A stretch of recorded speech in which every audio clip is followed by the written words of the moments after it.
Comment sommes-nous devenus ces tout petits pays? Grâce à la conférence de Berlin. Vous voyez, les colonisateurs venaient en Afrique depuis plus de 700 ans, en commençant par 300 ans de présence portugaise, suivis de 400 ans d'autres colonisateurs. Ils arrivaient en Afrique de manière très désordonnée. On entendait parler de ce continent incroyable qui avait tout ce dont nous avions besoin, et tout le monde faisait ses valises et courait vers l'Afrique. Alors vous voyez, monsieur, le français ici, il a volé à l'Africain.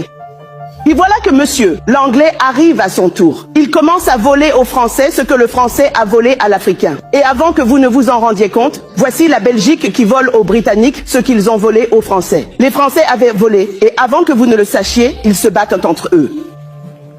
Ils se battent pour savoir comment se partager le butin pris à l'Africain.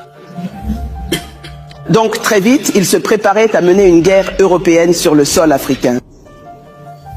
Le chancelier d'Allemagne de l'époque, Bismarck, réalisant qu'il s'apprêtait à déclencher une guerre européenne sur le sol africain, a appelé son complice, qui à ce moment-là semait le chaos au Congo, le roi Léopold.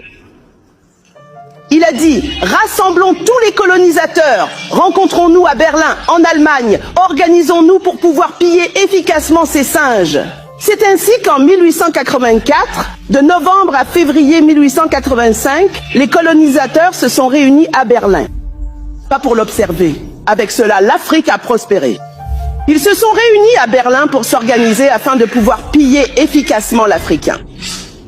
Ils se sont aussi réunis pour une autre raison.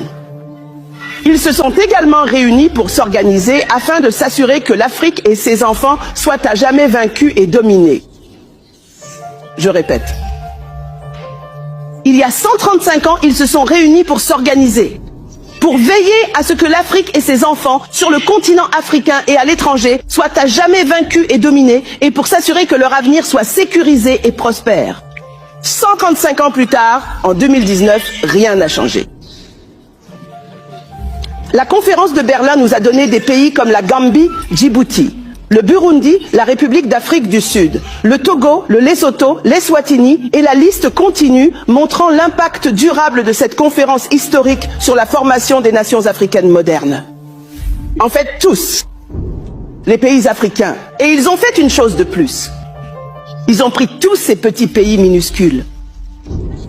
Ils avaient cette grande et vieille carte de l'Afrique devant eux, en train de faire leur stratégie.